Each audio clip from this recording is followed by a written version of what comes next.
Hey, I'm Dr. Ariana Demers.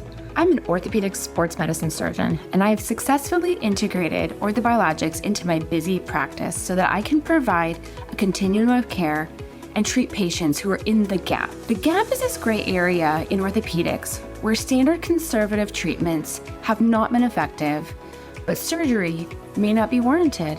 And we usually tell our patients, come back when it's worse. What? These are your patients coming to you for help. Orthobiologics is that solution that can fill the gap and help you treat your patients who are in your office looking to you for help. Orthobiologics can also be an excellent treatment for frustrating problems without good surgical outcomes. This podcast will help you create the orthobiologics business that will make you love your job again. We will focus on the value of orthobiologics, patient selection, how to talk to your patients about money, office setup, and other logistics. If this is something you've always wanted but don't know where to start, join me in the Business of Orthobiologics podcast. So you may wonder, why orthobiologics? And more specifically, why PRP? Here's what we'll cover today. Why PRP? Where does it fit into my practice? Why it improves your patient satisfaction? Why it improves physician satisfaction? And how to serve your existing patients better. There's a gap in musculoskeletal care. This continuum of care from physical therapy and non-invasive treatments to surgery, there seems to be a missing portion of the care. And this is where PRP fits in between bracing and PT, just after cortisone injections and before surgery. It also may be quite helpful for frustrating problems that don't have any good solutions. And I think this is a new solution for those in-betweeners, those patients who have failed conservative treatment but aren't ready for surgery yet.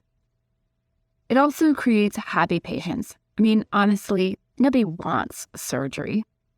And it also creates happy doctors. You need to get paid for what you're worth. There's also mounting evidence-based medicine. We have 36, or maybe even more now, randomized controlled trials showing efficacy of PRP.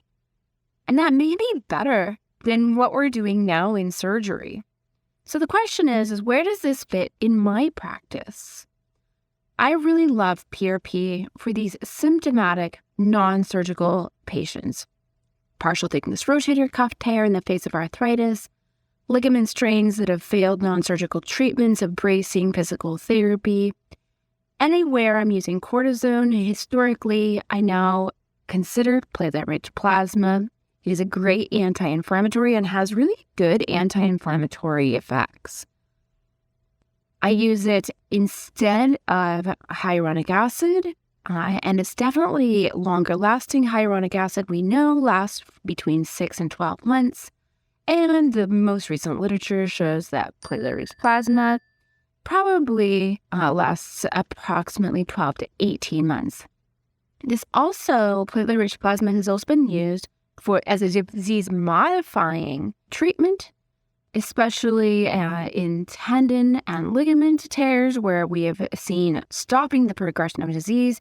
In osteoarthritis, it can definitely slow the progression of disease, and we know even at the 2-year mark, the need for progression to total knee arthroplasty is quite low. And then I also use it instead of surgery for a number of things. I know this sounds crazy. I'm an orthopedic surgeon, and I use injection-based therapies instead of surgery. But there's lower risk with similar outcomes. And we might have better patient satisfaction with this. So patients are always looking for a more natural approach. They're looking for no surgery, less downtime, less invasive. And they're always worried about, masking the symptoms with cortisone or being reliant on a brace. And Platelet Rich Plasma starts to become closer to a solution than just symptom relief. I think there's more options for patient autonomy, and we can empower our patient with more good choices for their disease process. Now let's talk a little bit about physician satisfaction In the face of declining reimbursement, high volume practices to make up the difference, there's less risk. If I want to talk about risk of total knee arthroplasty versus risk of a platelet rich plasma injection, it's a very low risk of infection, very minimally invasive, and let's be clear, we get more money for the same work. I get paid the same whether I do a total knee arthroplasty or a platelet rich plasma injection. Additionally, it's not dictated by insurance, so we have less documentation, less hoops to jump through, no prior authorizations needed, and we don't need that whole machine behind insurance or company requirement since it's not covered.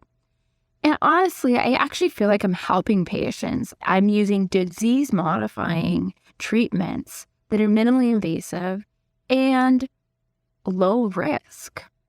This is especially in face of those treatments that may or may not be beneficial. I talk to my patients about the risks of cortisone, and we all use cortisone.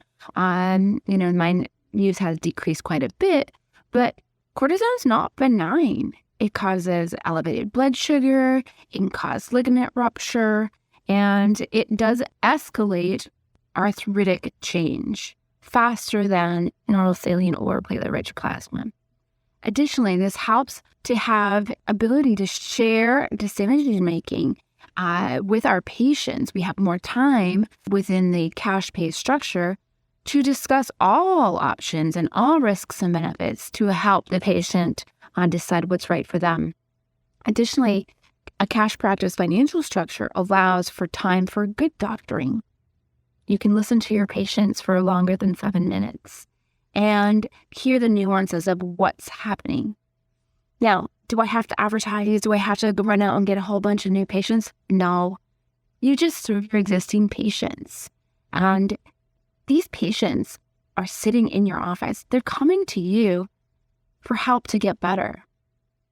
In my practice, my motto is I am getting patients better by any means necessary. And that may include platelet-rich plasma. In a standard orthopedic practice, about 25% of patients need surgery. About 25% do well with bracing and physical therapy. But what about the other 50%? What are we doing for them? They're sitting in our waiting room looking for answers. If we solve their problem, we don't need repeat visits. We don't need more appointments on our books. Patients value their time. So you can just help them not need you and not come back again and again and again.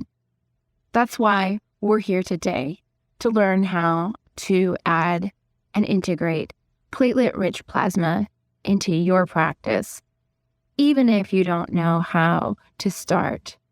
That's why we're here. Now let's get to the how to do it. This has been Ariana Demers.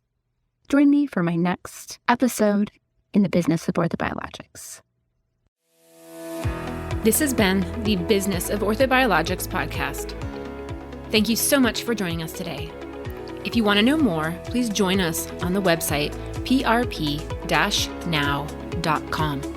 and click on the free masterclass. Also, don't forget to subscribe to this podcast to get more guidance on integrating PRP in your busy practice. Bye for now.